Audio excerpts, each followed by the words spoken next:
Why is that old parasite here? We have no room for you. Megan's screams echoed through my beach house like a slap to the soul.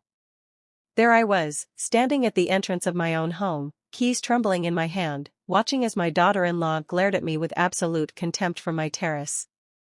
I had arrived early that morning, hoping to find my sanctuary empty and silent as usual. Instead, I was met with a scene I would never forget. My house had been completely taken over by Megan's family. There were at least 3 unfamiliar cars in my driveway, loud music blaring from my living room, and the smell of burnt food filling the air. Children were running around my deck, screaming and playing soccer against the red geranium pots I had cared for over years. The lawn I mowed myself every weekend was trampled and littered with empty beer cans. The wicker chairs I had bought with so much love the year before were covered in wet towels and dirty clothes. My beautiful garden looked like a battlefield after an out-of-control party. When Megan saw me, she did not show a hint of shame. On the contrary, she stood planted in the main doorway as if she owned the place. She was wearing one of my favorite aprons, the one I had embroidered with my own hands 10 years ago. Her eyes had that cold look I knew so well, the one she always gave me at family dinners when she thought no one was watching. "Megan, I did not know you were here," I said, trying to find the calmest voice possible within my constricted chest. "This is my house. I have been coming here every holiday weekend for 20 years. She laughed. It was a laugh so cruel it made me feel small and insignificant. "Oh, please," she scoffed. "Robert told me we could use the house as long as we wanted. Besides, we are actually doing something productive here. You just come to complain and interrupt our family plans." More people appeared behind her, her sister Veronica with her 2 teenagers, her gray-haired mother who looked at me as if I were an intruder, and 3 other people I did not even know.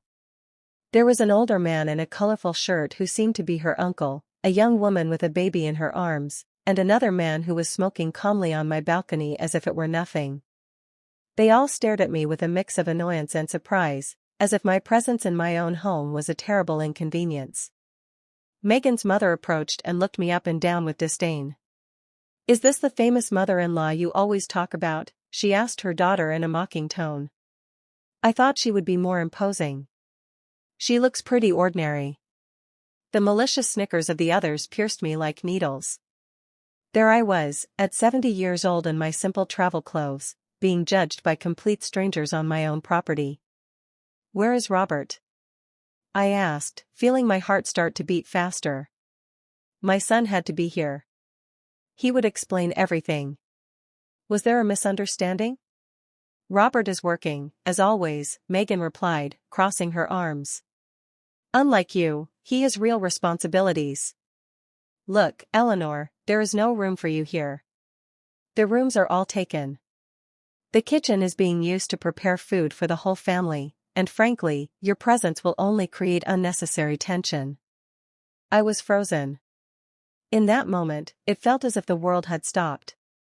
She was actually kicking me out of my own house, the house I built brick by brick after I was widowed, the house I worked day and night for years as a seamstress to pay for. Besides, Megan continued with a poisonous smile. "I had already spoken with Robert, and we agreed that this house needs to be used more.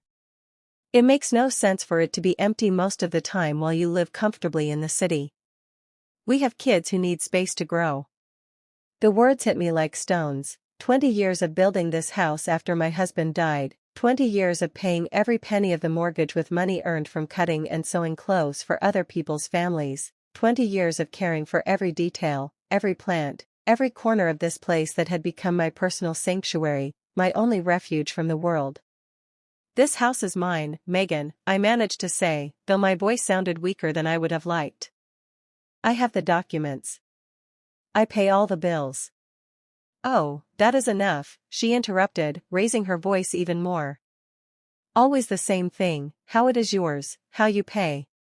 Robert is your son, is he not? What is yours is also his, and what is his is also mine. That is how normal families work." The kids had stopped playing, and everyone was watching me in silence. I could feel their eyes on me, judging me, waiting for my reaction.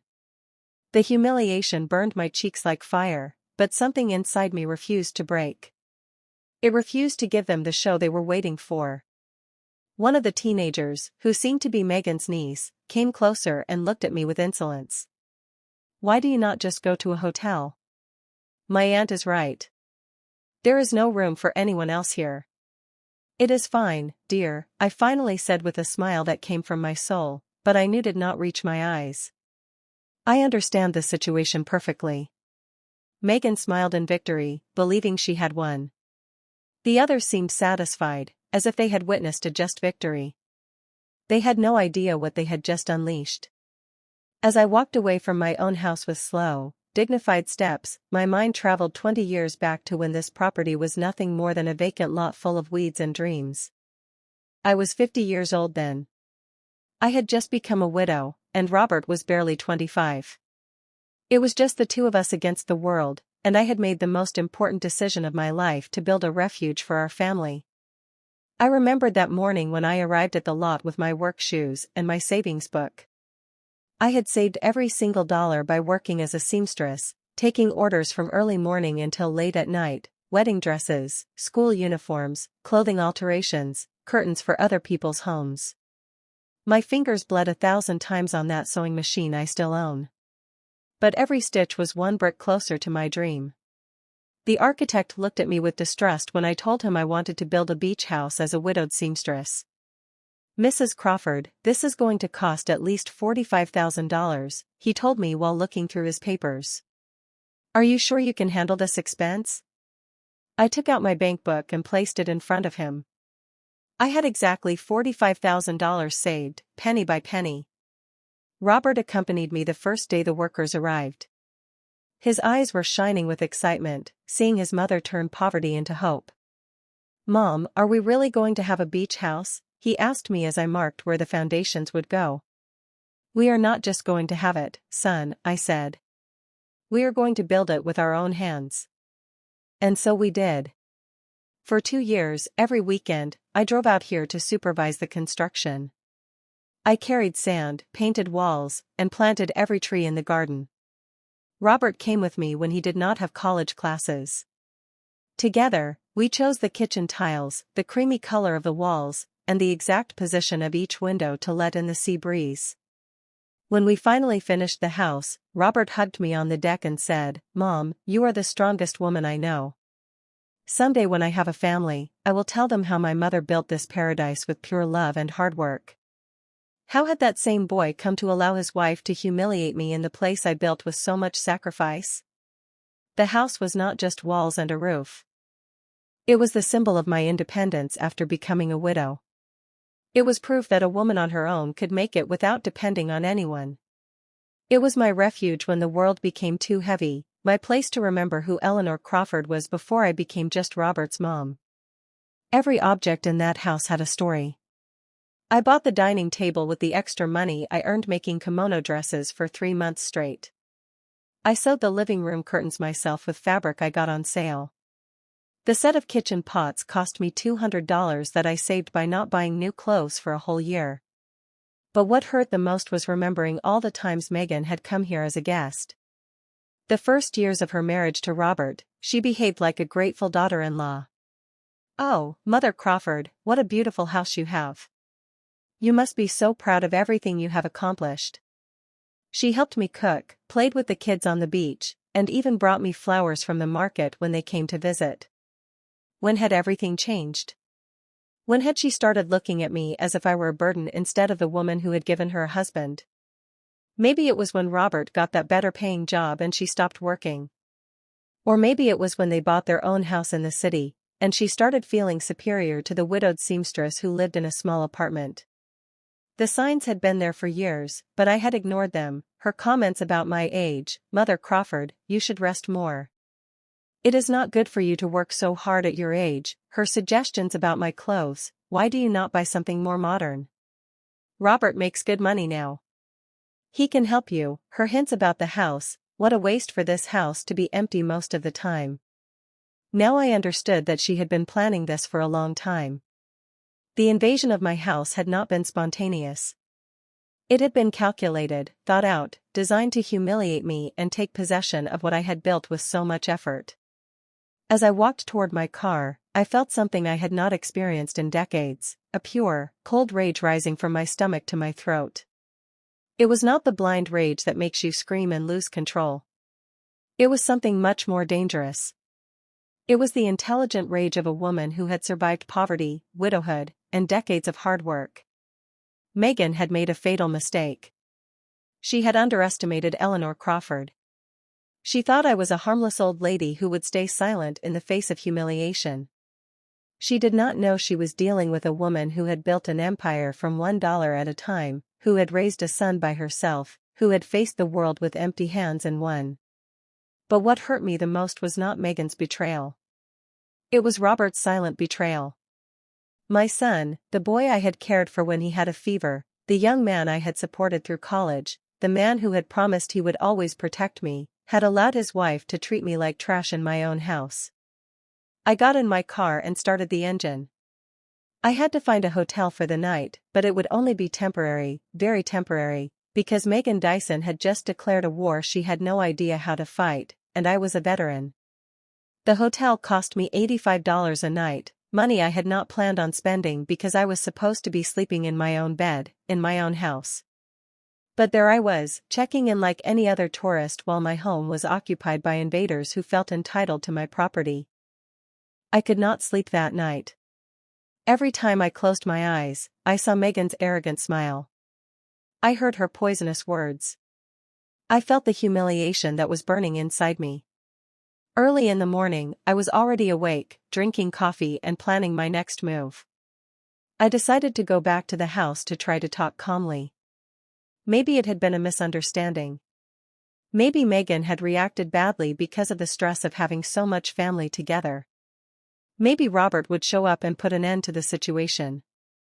After all, he was my son. He knew better than anyone everything I had sacrificed for that house. When I arrived in the morning, I found the front door locked, my own door. I had to ring the doorbell of my own house as if I were a visitor. Veronica, Megan's sister, answered, still in her pajamas and looking annoyed. "What do you want now?" she asked, not even greeting me. "Good morning," I replied with as much dignity as possible. "I have come to get some of my personal things, and I need to talk to Megan about this situation. Megan is sleeping, and your things are not here anymore. We put them in bags in the garage so they would not get in the way." My things in bags in the garage. It felt like I had been stabbed in the chest. "What do you mean my things are in bags? This is my house, Veronica. All the things in here are mine." "Look, lady, I do not want any trouble," but Megan explained the whole situation to me. "Robert gave her permission to use the house, and you guys already worked everything out. I do not know why you are here to make drama now." She let me in, but I felt like an intruder in my own home. The smell was different. It smelled of strange food, cigarettes, and cheap perfume. My living room was full of inflatable mattresses and clothes thrown everywhere. The furniture I had chosen with so much love was stained and in disarray. When I walked into the kitchen, my heart nearly stopped. My beautiful kitchen, the one I had designed thinking of all the family meals I would prepare there, was completely wrecked. The stove had burnt grease on it. The sink was full of dirty dishes that already smelled bad. And they had used my best pots to cook something that had left permanent stains on the bottom. "Where are my china plates?" I asked, my voice trembling. "Oh, some of those broke. The kids were playing, and you know how they are. Megan says they were very old anyway." My china plates, the ones I had bought one by one for years, saving to complete the set, the ones I had only used on special occasions because I cared for them like treasures, were broken, discarded, as if they were worthless. I went up the stairs to my master bedroom, the sanctuary where I had planned to rest these days. The door was open, and inside was Megan's mother, already dressed, organizing clothes in my closet as if it were her own. "Excuse me," I said, trying to maintain my composure. "This is my room." "Oh," my daughter Megan explained everything to me. "Do not worry. I will take very good care of things. Look, I even organized your clothes in these bags so they do not get wrinkled. My dresses, my blouses, my shoes, all my personal clothes were shoved into plastic bags as if they were trash for donation. 2 kids I did not know were sleeping in my bed, and my favorite pillows were on the floor covered in stains. Ma'am, I need you to get these kids off my bed, I said firmly. Your bed, she scoffed. Oh, please. Megan told me you were not going to use this room anymore. The kids need to sleep comfortably, not on the floor. It was like living a nightmare. In my own house, they were treating me as if I were the intruder, as if my 30 years of work and sacrifice meant nothing, as if my rights to my property were just an old lady's whims. I went down the stairs, trembling with indignation, and looked for Megan. I found her on the terrace, drinking coffee from one of my favorite mugs, wearing my house coat, talking on the phone as if she were the lady of the house. Yes, Mom. The house is beautiful. Do not worry, I have already handled everything. The mother-in-law understood how things are now. She was laughing as she spoke, as if my humiliation were a funny joke. When she saw me, she hung up and looked at me with annoyance. What are you doing here so early? I thought it was clear that there was no room for you. Megan, we need to talk. This house is legally mine. I pay the taxes. I pay for the maintenance. I have all the documents.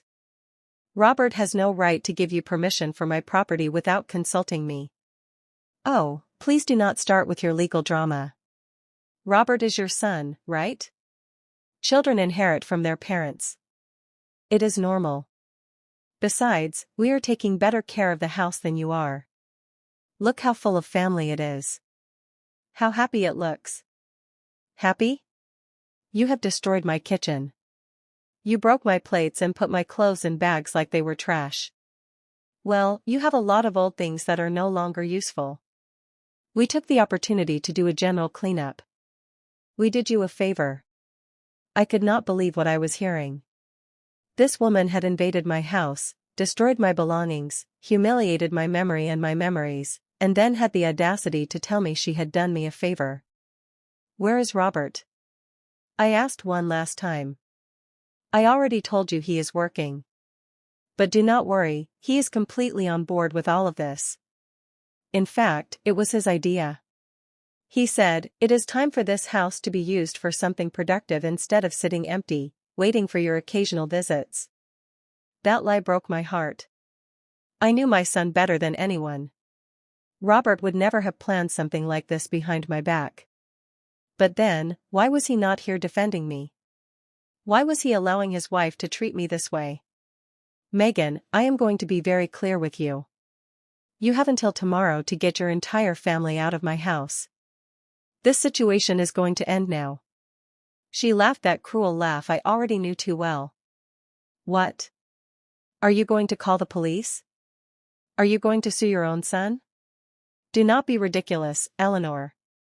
You know you cannot do anything against us. We are family. In that moment, I knew she was right about one thing. We were family. But she had forgotten a fundamental rule of true families. Wolves do not attack the pack, and she had just attacked the oldest and wisest wolf of all. I smiled and turned to leave. You are right, Megan. We are family, and you will soon see what that really means. That afternoon, I returned to the house with an excuse. I had forgotten to get some important medication from my bathroom cabinet. Megan let me in reluctantly, but did not accompany me. She was too busy organizing a barbecue on my deck with her entire extended family. As I went up the stairs to my bathroom, I took the opportunity to really inspect the damage they had done to my home. What I found was even worse than I had imagined. My master bedroom was not only occupied by Megan's mother and the unknown kids, they had moved my vanity, scratched the mirror with something sharp, and used my drawers to store their dirty underwear. The bathroom was a nightmare. My white porcelain bathtub, which I had specially installed because I dreamed of taking relaxing baths after long days of work, was stained with black hair dye. The towels I had embroidered by hand were thrown on the floor, dirty and smelly. My personal care products had disappeared, likely used by all the women in Megan's family. But what truly made me tremble with rage was what I found in my secret closet.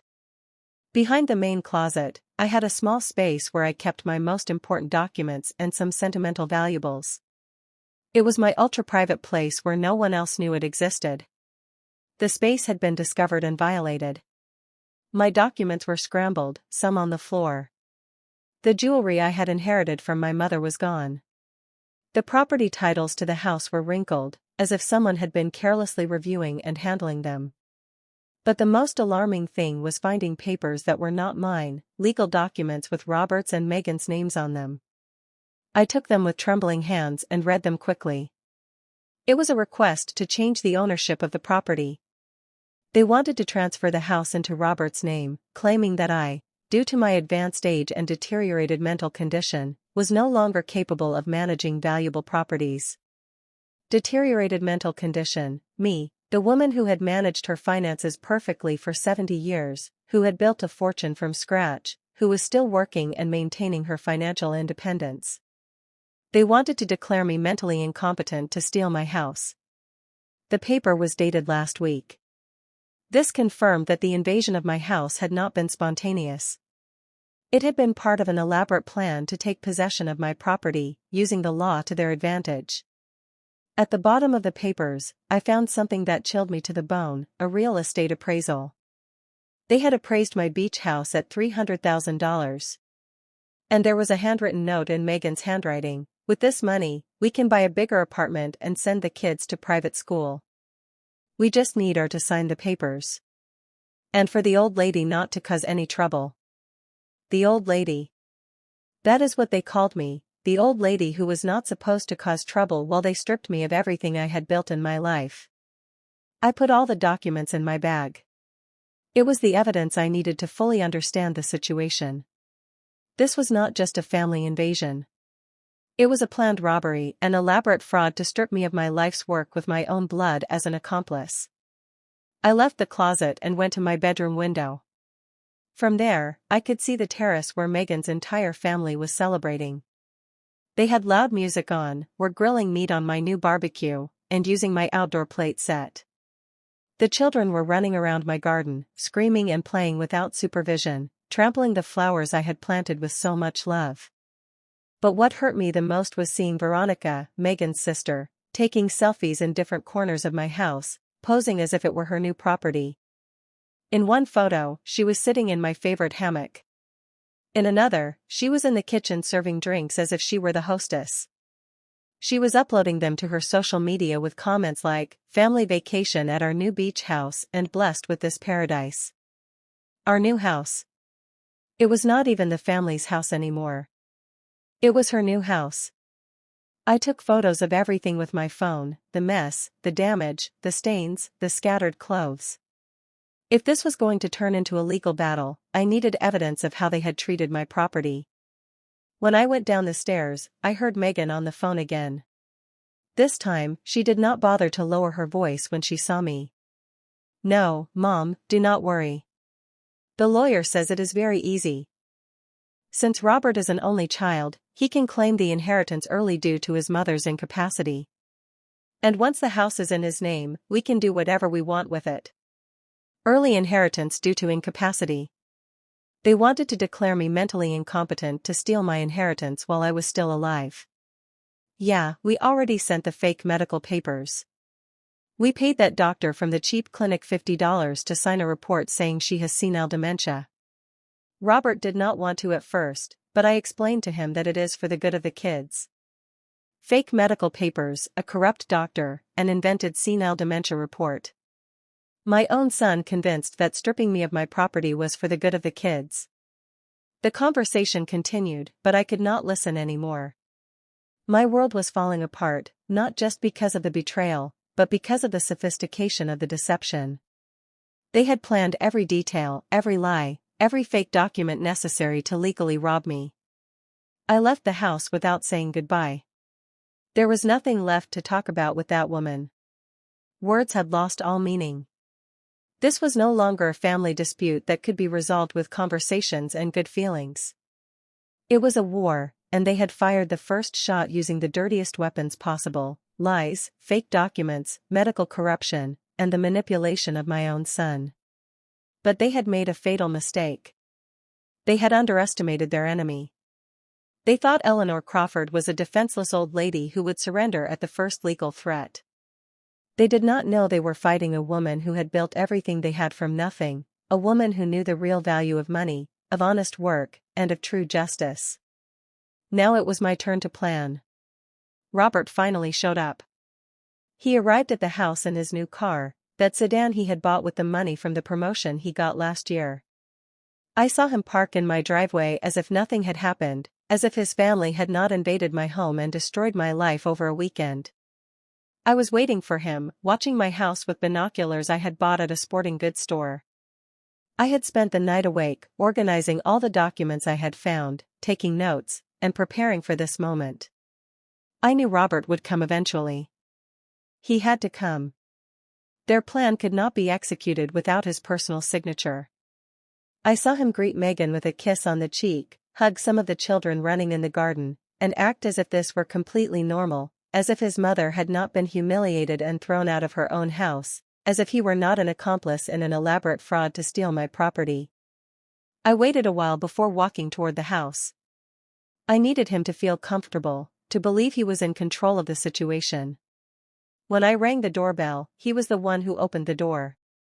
"Mom," he said with that forced smile he used when he knew he had done something wrong, the same smile he used when he was a kid and I caught him lying about his grades. "How are you? Megan told me you came over the weekend." "Megan told you?" I repeated slowly, measuring each word. "Is that all she told you, Robert?" "Well, yeah. She said there was a small misunderstanding, but that everything is already settled." "I thought we had talked about this before." "Talked about what exactly?" Robert became nervous. He started to play with his car keys as he always did when he was lying. About using the house. "You know, you come here so little, Mom. And Megan's family needs a place to get together for vacations." "Oh, I see. And did we also talk about declaring me mentally incompetent?" His face went as white as a sheet. "What? What are you talking about?" I took the documents from my bag and put them in front of him. "I am talking about this, Robert. Request for property transfer due to owner's mental incapacity. Does that sound familiar?" His hands trembled as he took the papers. For a moment, I saw my real son, the scared boy I had raised by myself for so many years, but that moment lasted only a few seconds before Megan appeared behind him. "What is going on here?" she asked with that controlling voice she always used. "Robert, I thought we agreed there was nothing to talk about." "Megan, she found the papers." "What papers?" she asked, feigning innocence. "Robert, your mom is confused again. You know how she gets when she is stressed." "I am not confused, Megan. And I am not senile either, as the fake medical report you paid $50 for says." The mask fell completely, her eyes filled with pure hatred. "You were spying on our private conversations." "I was defending my house from invaders and thieves." "Thieves?" she yelled. "We are not thieves. Robert is your son. He has a right to this property. Robert has a right to inherit when I die, not to steal from me while I am alive." "Oh, please. You are already old, Eleanor. How many more years are you going to live? Why do you not just let us do something productive with this house instead of it sitting empty, waiting for your occasional visits?" The silence that followed was deafening. Robert had his head down like a punished child. Megan's mother and Veronica had come out of the house and were listening from the terrace. The kids had stopped playing and were watching us curiously. "Did you just really suggest that my mother hurry up and die so you can have her house?" Robert finally raised his voice. "I did not say that," Megan defended herself.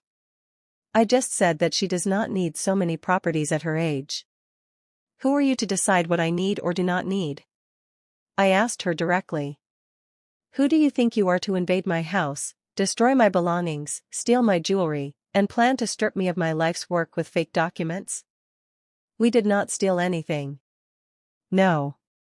Then where are the pearl earrings my mother left me? Where is my late husband's gold watch? Where are the silver coins I had stored in my secret closet? Robert looked at me in surprise. What silver coins? The ones your wife knows about because she went through all my private documents looking for ways to steal from me. That is a lie, Megan screamed, but her face gave her away. Robert, I said to my son with the calmest voice I could find. I need you to tell me the truth right now. Did you know about the property transfer papers? Tell her, Megan yelled at him. Tell her you knew. Tell her you agreed. Tell her it is time for you to think about your real family instead of pleasing your mom your whole life. Shut up, Megan, Robert finally exploded. Just shut up. We all fell silent. Robert never yelled at his wife. He was a quiet man. He avoided conflict. He always sought family peace.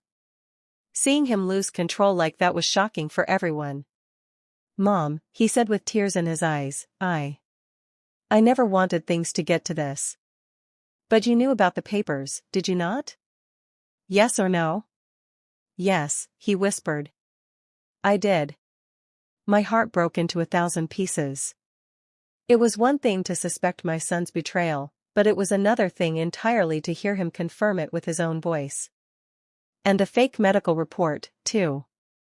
Megan said it was just a formality that all kids have to do when their parents reach a certain age. That it was normal. That it was to protect you. Protect me from what, Robert? From making bad decisions with your money. What bad decisions? Spending my money on my house for my vacations? No, Mom, but Megan is right that the house is empty most of the time, and we have expenses. We have kids who need. And that is why you decided to rob me instead of asking me for help. We are not robbing you, Megan interrupted again. We are helping you be more practical with your money. Helping me be practical by faking medical reports, inventing that I have dementia, and invading my house like thieves? That is enough, Megan screamed. Robert, tell her the truth once and for all. Tell her you already spoke with the lawyer, that the papers are ready, that all that is missing is your signature to transfer the property. Tell her it is time for you to act like a man instead of an obedient child. Robert looked at me with eyes full of shame and pain. Mom, I am so sorry. You are asking for forgiveness, and at the same time, you are going to rob me of my house. It is not robbing. It is securing the future of my kids by destroying the present of your mother. He did not answer. He just stood there, caught between his wife who was pressuring him to sign my financial death sentence and his mother who was looking at him with a broken heart. It is okay, Robert, I finally said. I understand. I know where your loyalties lie. I turned to walk back to my car, but stopped and turned to look at all of them. Just one more thing. You thought Eleanor Crawford was a defenseless old lady who would give up without a fight. You were wrong. I fought poverty and won. I fought widowhood and won. I built this property brick by brick when you were not even in my life. And now I am going to fight against you, and I am going to win this, too. The triumphant smile disappeared from Megan's face. For the first time I saw fear in her eyes.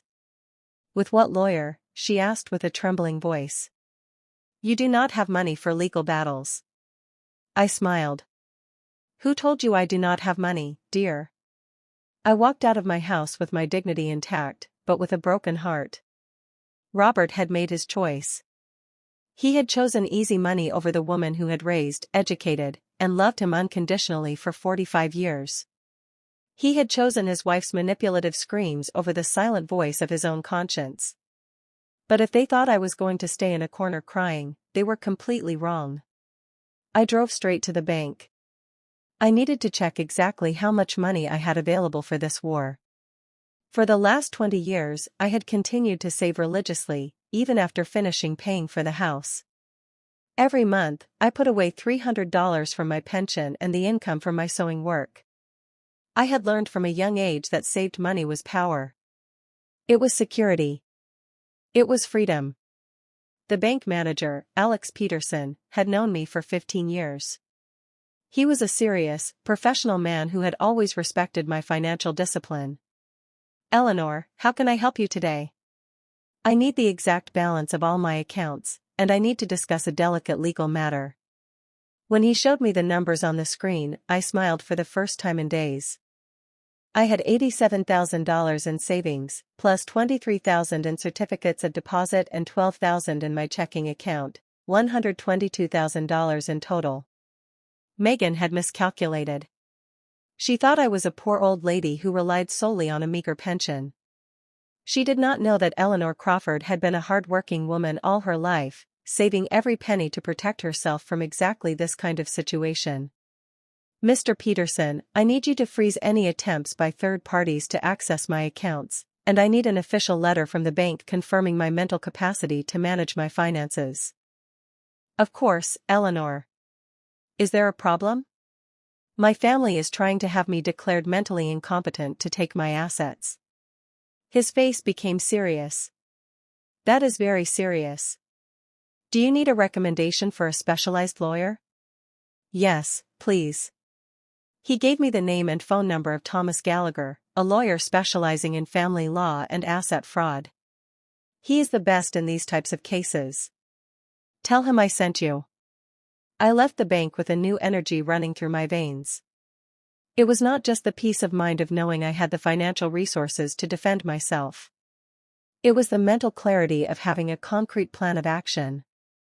I called Thomas Gallagher from the bank's parking lot. His secretary gave me an appointment for that same afternoon. "The lawyer can see you at 4 o'clock. "It is urgent, right?" "Very urgent."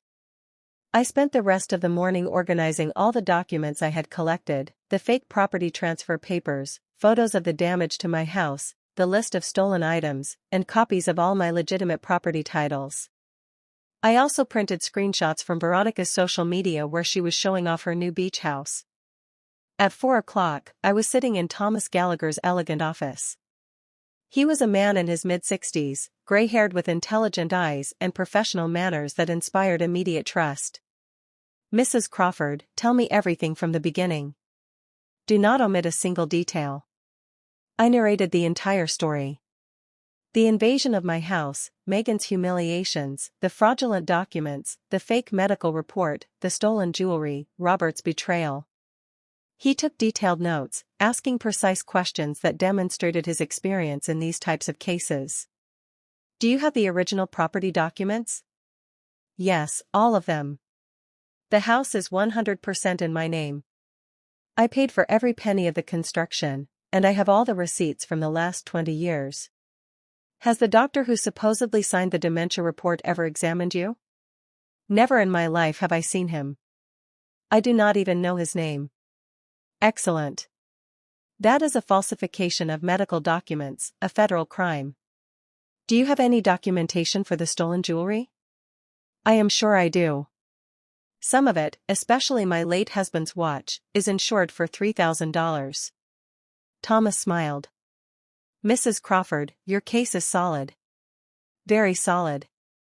We have trespassing, robbery, falsification of documents, attempted asset fraud, and possibly medical corruption. Your family stepped in at big time. What can we do?" "Several things. First, tomorrow we will file an eviction lawsuit for illegal trespassing. Second, we will report the theft of your jewelry to the police. Third, we will report the falsification of medical documents to the medical board and the district attorney's office. And fourth, we will request a restraining order to prevent them from continuing to fraudulently use your name." "How long will all that take?" "The eviction can be immediate if the judge sees clear evidence of trespassing. In cases like this, where the trespassers have no legal right to the property, the law acts quickly." "How much will it cost?" "My fees are $5,000 for the entire process." "Can you pay them?" "I can pay them today if you want." His smile widened. "I like to work with clients who take their legal defense seriously. Mrs. Crawford, your family thought you were a defenseless old lady, but they were wrong. You are a prepared woman. I have been preparing to defend myself from the world for 70 years, counselor. I am not going to stop now. Excellent attitude. One important question. Are you willing to take this all the way? Because when we start this process, your relationship with your son will probably be irreparable. I was silent for a moment, thinking of Robert, of the boy he had been, of the man he could have been, of the coward he had become. Counselor, my son betrayed me for money, declared me mentally incompetent for money, and publicly humiliated me for money. If our relationship can break so easily over money, then it was never a real relationship. And if he tries to regret it and apologize during the process, then he should have thought about it before signing papers to rob me. Apologies after being caught do not count. Thomas nodded with respect. Understood. We will proceed with everything. First thing in the morning, we will file all the lawsuits. There is one more thing, counselor. I want them to understand that they completely underestimated their opponent. I want them to learn that the consequences of betraying family are real and permanent. What do you have in mind? I want this lawsuit to be public. I want all their friends, neighbors, and acquaintances to know exactly what they did. I want the social cost of their betrayal to be as high as the legal cost. That can be arranged. Court records are public, and we can make sure the local media hear about such a scandalous case. I left that office feeling completely different than when I had entered. I was no longer Eleanor Crawford, the betrayed and humiliated mother. Now I was Eleanor Crawford, the woman who was defending herself with all the legal weapons at her disposal. That night, from my hotel room, I called my sister Laura in another state. I told her the whole story. Eleanor, I cannot believe Robert would do that after everything you sacrificed for him. It no longer matters what I sacrificed, Laura. What matters is what I am going to get back. Do you need me to come help you? No, sister. I have to fight this battle alone. But thank you for offering. I hung up the phone and sat on the bed, looking toward my house. From the hotel window, I could see the lights on, the music still playing, the celebration continuing as if nothing had happened. Tomorrow was going to be a very different day for all of them. I smiled in the darkness. Eleanor Crawford had returned to war. Thomas Gallagher arrived at my house with 3 legal documents, a police officer, and a public notary. I arrived at the exact same time in a taxi, dressed in my best gray suit and carrying a folder full of evidence. Megan's family was having breakfast on my terrace when they saw the legal caravan park in the driveway. I saw Megan drop her coffee cup when she recognized the official license plates of the police car. Good morning, Thomas said in a professional and strong voice. I am attorney Thomas Gallagher, legal representative for Mrs. Eleanor Crawford, the legitimate owner of this property. We have come to deliver an immediate eviction order for illegal trespassing. Megan ran out of the terrace, a look of panic on her face. What are you talking about? This is my husband's house. We have the right to be here. Ma'am, the police officer replied, do you have any documents that prove legal rights to this property? My husband? My husband is the owner's son. He gave me permission. Where is your husband at this moment? He is at work. Thomas took out the first documents. Here, I have the original deed to the property completely in Mrs. Eleanor Crawford's name. I also have the property tax receipts for the last 5 years, all paid by Mrs. Crawford, and I have this court-ordered immediate eviction for trespassing without the owner's consent. Megan's mother appeared behind her daughter, visibly nervous. What is going on here? What is going on, I said in a calm but firm voice, is that you invaded my house without my consent, destroyed my property, stole my belongings, and tried to strip me of my life's work using fake documents. Now you are going to face the legal consequences. Veronica came out of the house recording everything on her phone. This is elder abuse. The lady is crazy and is harassing us. Miss, the public notary intervened. Stop recording immediately. This is an official legal proceeding, and you are not authorized to document it. Thomas took out more papers. I also have a formal complaint here for the theft of jewelry and valuables with a detailed list of all the missing items and their estimated values. We did not steal anything, Megan yelled. Where are the pearl earrings that belonged to Mrs. Crawford's mother? The police officer asked. I do not know what earrings you are talking about. And the gold watch of Mrs. Crawford's late husband, insured for $3,000. Megan was silent. Her face turned red with shame. Furthermore, Thomas continued, we have evidence of falsifying medical documents to try to declare Mrs. Crawford mentally incompetent. This is a federal crime punishable by prison time. Medical documents? The officer asked. What kind of documents? I showed him the papers I had found, a fake report claiming I have senile dementia, signed by a doctor who has never examined me, paid for with $50 to facilitate the theft of my property. The police officer reviewed the documents and frowned. This is very serious, ma'am, he said to Megan. You paid for a fake medical report? I did not. We just wanted to help her. She is too old to manage so many properties. And that is why you decided to steal her house using fraudulent documents. Just then, Robert arrived, driving at full speed. He got out of the car with a look of total desperation. Surely, someone had told him about the police's arrival. What is going on here? He asked, almost out of breath. Your wife and her family are being legally evicted from your mother's property for illegal trespassing, Thomas explained to him. And you, Mr. Crawford, are being cited as an accomplice in a case of attempted asset fraud. Asset fraud? I showed him the documents. The property transfer papers you were going to sign to steal my house, Robert, the papers your wife had hidden in my secret closet. Robert turned pale. Mom, I can explain. There is nothing left to explain. You already made your decision. But I did not want it to get to this. Did not want it to get to what? To me defending myself? You hoped I would stay quiet while they stole my life's work. Megan approached Robert and whispered something in his ear. He shook his head. What is your wife telling you, Robert? I asked. She wants me to tell the police that you have mental problems, that you invent things. What? And what are you going to say? Robert looked me in the eyes for the first time in days. I saw the scared boy he had been, but I also saw the cowardly man he had become. I do not know what to say, Mom.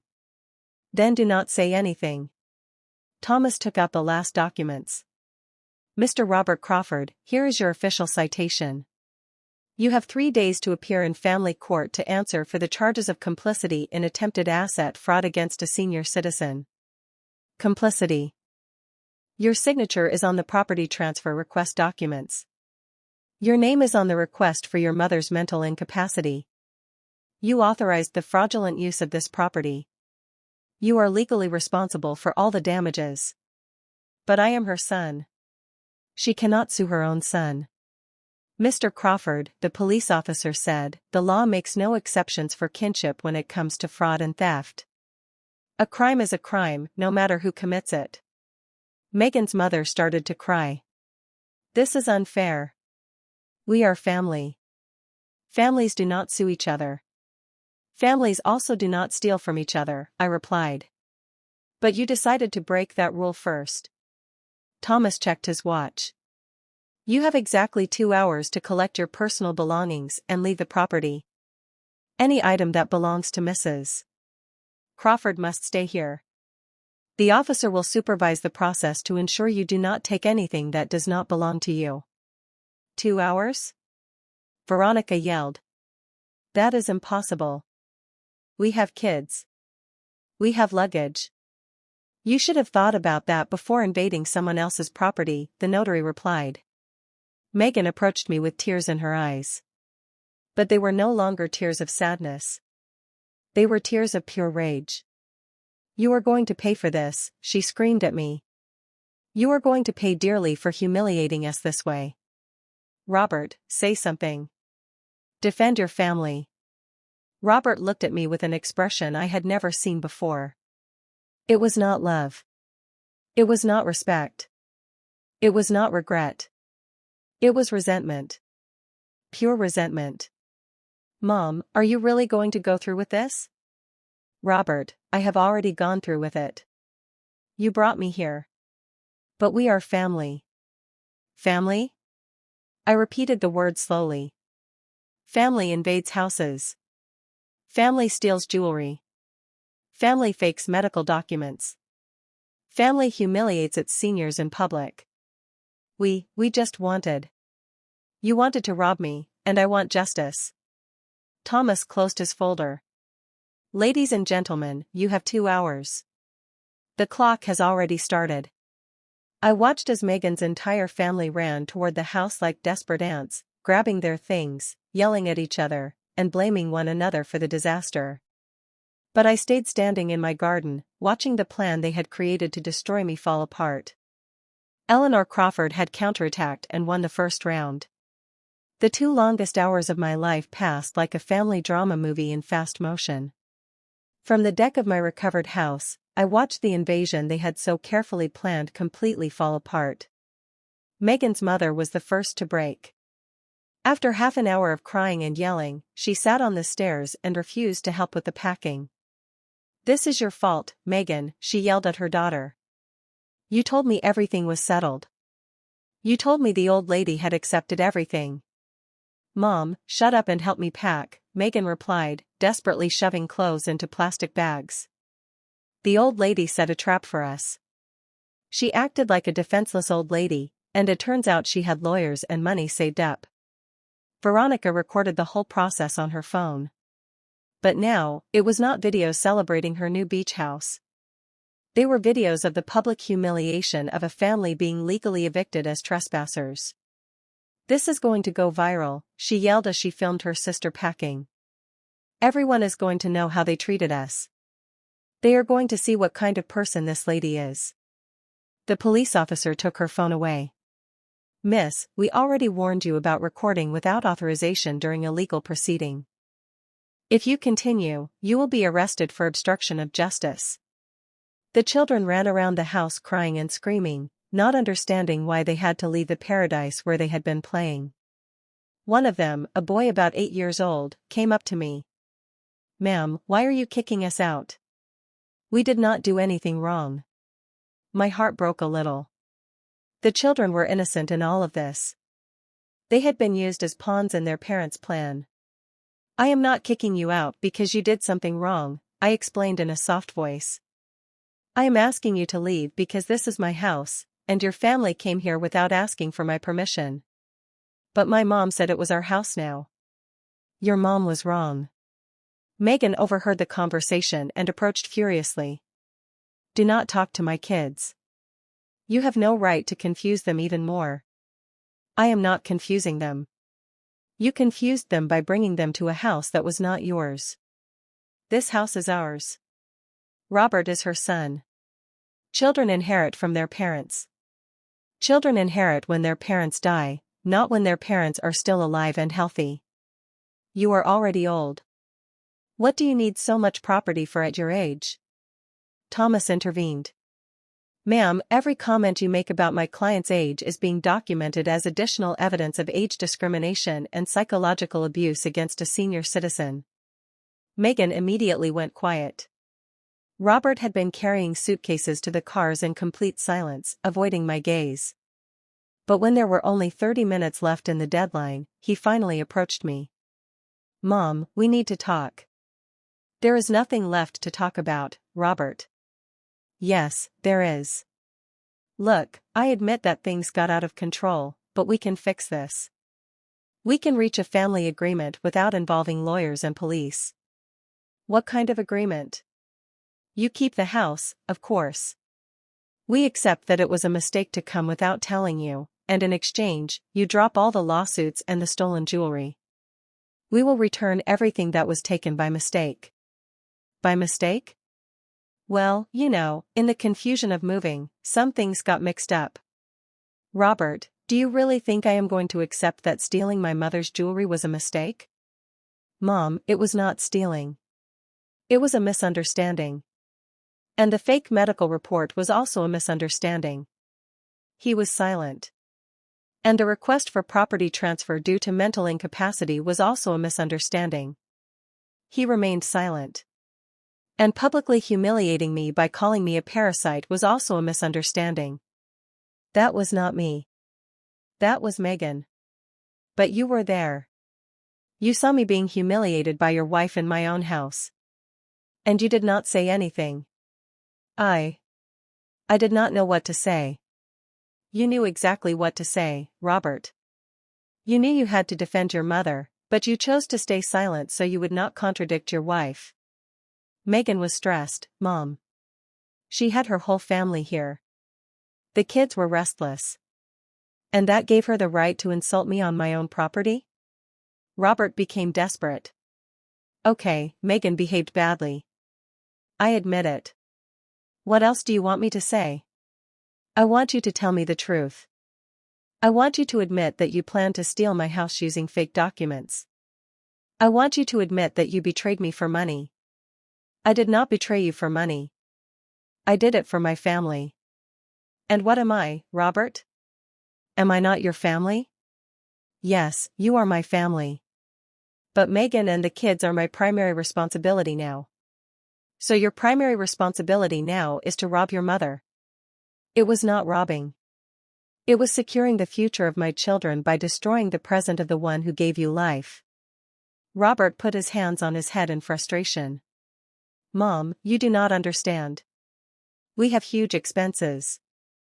The kids need private schools, clothes, vacations. Megan's house needs repairs. I work day and night, but the money is never enough. And that is why you decided that I had to pay your bills with my life's work. You live alone in a small apartment. You do not need such a big beach house. It is a waste. There it was. The truth had finally come out. Robert had not betrayed me out of love for his family.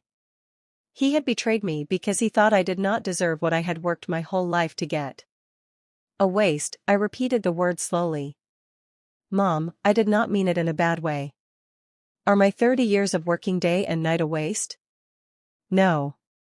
But is my discipline of saving every penny to build this house a waste? Mom, please. Is my sacrifice of raising you alone after becoming a widow a waste? That is enough, Robert exploded. It is always the same with you. Always reminding me of everything you sacrificed. Always making me feel guilty for having my own life. The silence that followed was absolute. Even Megan stopped packing to listen. There is the truth, I said with a calm that surprised me. You did not betray me for money. You betrayed me because my sacrifices for you became a psychological burden you could not bear. I did not say that. You did not have to say it. You just screamed it. Robert stood there breathing heavily, his face red with shame and rage. Do you know what the saddest thing about all this is, son? I asked him. If you had asked me for help directly, I would have helped you. If you had told me you were having financial problems, we would have found a solution together. But you preferred to conspire behind my back, humiliate me publicly, and try to rob me using the law. Why, Robert? Why did you choose the cruelest path? Because I knew you would say no. How did you know if you never asked me? Because you have always been very attached to your money, very controlling with your life's work. Controlling? Robert, I paid for your college. I bought you your first car. I lent you the down payment for your house. I have helped you financially dozens of times in your adult life. But always with conditions, always reminding me that it was your money, that it was your sacrifice. I finally understood everything. Robert had not betrayed me out of greed. He had betrayed me out of pride. His male pride could not stand continuing to depend financially on his old mother. You know what, Robert? I finally said. You are right. I should have forced you to be more independent when you were younger. I should have let you solve your own problems instead of always rescuing you. But it is too late to change the past. And now you are going to have the opportunity to be completely independent because from now on you are going to solve all your financial problems without my help. Thomas checked his watch. Folks, you have 10 minutes left. The final stampede was chaotic, Megan yelling orders, the kids crying, Robert carrying the last suitcases with a look of total defeat. When they were all finally in their cars, Megan rolled down her window and screamed one last threat at me. This is not over, you bitter old lady. We are going to appeal. We are going to prove that you are crazy. Go right ahead, I replied calmly. My lawyer will be waiting for you. The cars drove away, kicking up dust in my driveway. Robert was the last to leave. He looked at me in the rearview mirror, but I had already turned my back. Thomas approached. How do you feel, Mrs. Crawford? Tired, I answered honestly. But free. Free from having to pretend that we are a happy family. Free from having to excuse betrayal with maternal love. Free from pretending that this can be fixed with forgiveness and forgetting. The police officer said goodbye. The notary finished his documents. Thomas handed me the keys to my own house. Mrs. Crawford, your house has been officially recovered. I went up the steps of my terrace and sat in my favorite chair. For the first time in a week, I was alone in my own home, but the final act of this play was still to come. 1 week after the eviction, my beach house had regained its original peace. I had hired a professional cleaning service for $700 to erase all traces of the invasion. The strange smells had disappeared, the stains were gone, and my furniture was back in its correct places. But the real justice was just beginning.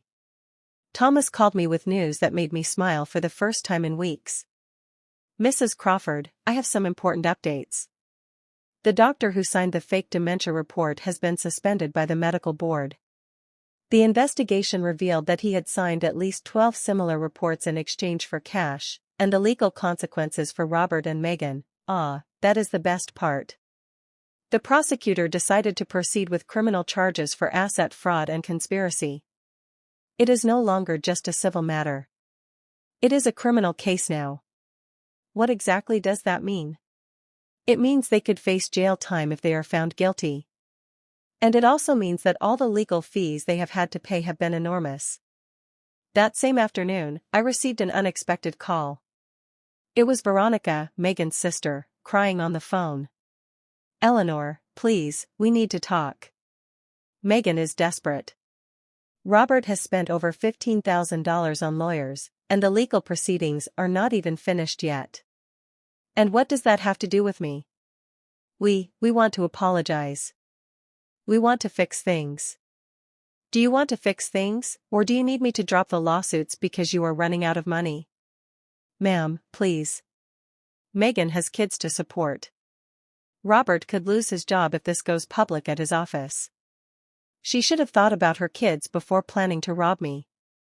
And Robert should have thought about his job before faking medical documents.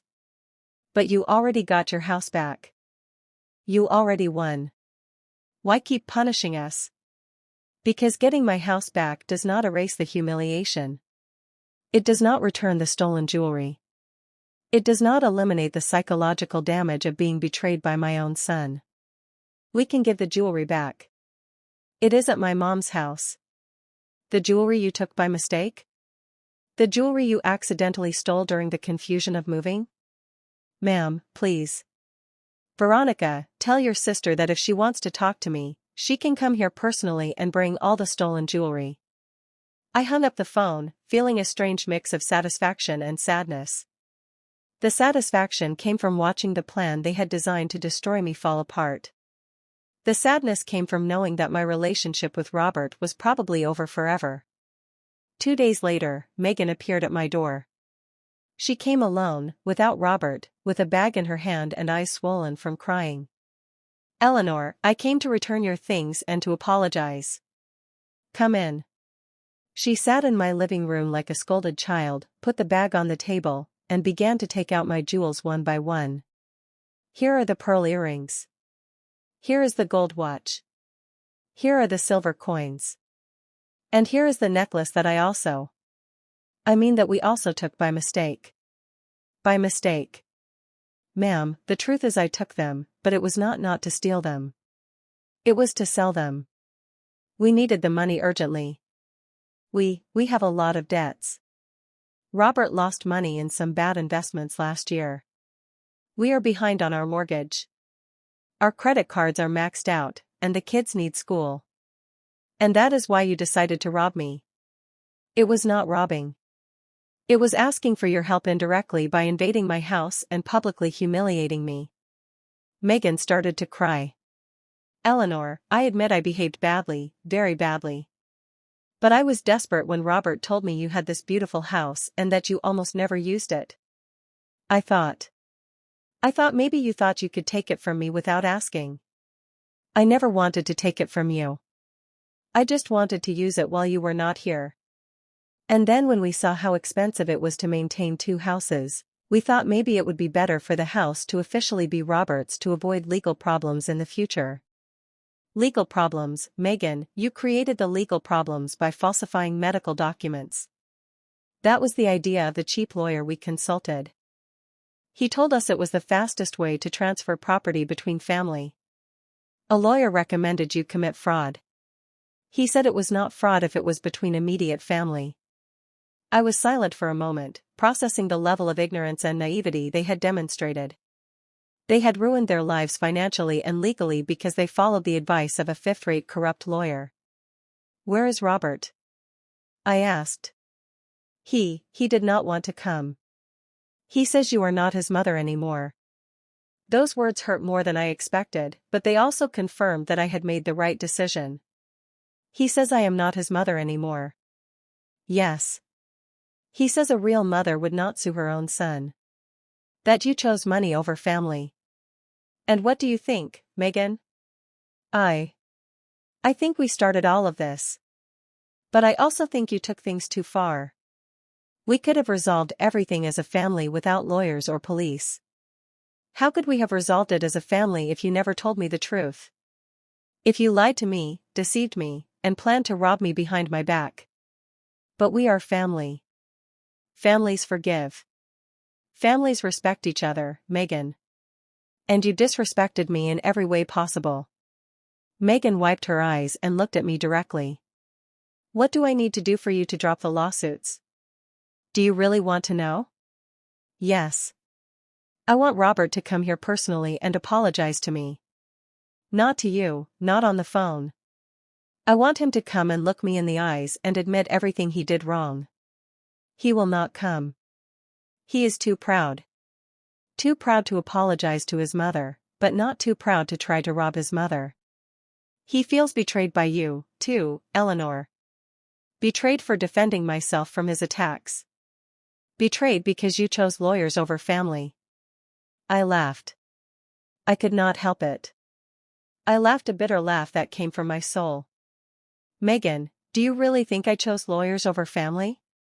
That is not what happened. I chose justice over betrayal. I chose dignity over humiliation. I chose truth over lies. But we were family. Family. Families take care of each other. You tried to destroy me. Megan got up to leave. So there is no way to fix this. The way to fix this was not to do it in the first place. After she left, I sat on my terrace, watching the sunset over the sea. The waves crashed against the shore with their eternal rhythm, indifferent to the human dramas unfolding on land. A week later, Thomas called me with the final news. Mrs. Crawford, Robert and Megan accepted a plea deal. They are going to pay a fine of $25,000. They are each going to do 200 hours of community service and will be on probation for 2 years. No jail time? No, but they will have a permanent criminal record. And the fake doctor's report has been officially annulled. Your mental capacity is completely clean legally. And the legal fees? They have spent over $30,000 on defense lawyers. Between the fines and the legal fees, it cost them over $50,000 to try to rob your house. $50,000. Almost half the value of my house. They had lost more money trying to rob me than they could have gained if they had succeeded. That night, alone in my recovered home, I took stock of everything that had happened. I had lost my son. That was the most painful truth. Robert had chosen resentment over repentance, pride over forgiveness. But I had gained something more valuable, my dignity, my independence, and the confirmation that Eleanor Crawford was still a strong, intelligent woman capable of defending herself from any threat. My 70 years had not turned me into a defenseless old lady. They had turned me into a wise woman with resources, contacts, and the determination to protect what I had built with so much effort. The next month, I decided to do something I had never done: hire a part-time housekeeper to take care of the house when I was not there. Not because I could not do it myself, but because I wanted to make sure no one could ever invade it again without my knowledge. I also changed all the locks, installed security cameras, and updated my will to leave the house to charities instead of to Robert. If he wanted total financial independence, he was going to have it. 6 months later, I received a letter from Robert. A letter, not a call. He did not even have the courage to talk to me directly. "Mom, I hope you are doing well. The kids ask about you. Megan and I have learned our lesson. Maybe someday we can be a family again." I did not answer the letter. True families do not betray each other for money. True families do not humiliate their elders. True families do not plan robberies using fake documents. Robert had decided that money was more important than his mother. I had decided that my dignity was more important than his forgiveness. Each of us lived with the consequences of our decisions. I lived in my beach house, free, independent, and at peace. They lived with debts, a criminal record, and the social shame of having tried to swindle a 70-year-old woman. The silent justice had triumphed, and Eleanor Crawford had proven that underestimating an older woman was the most expensive mistake one could ever make.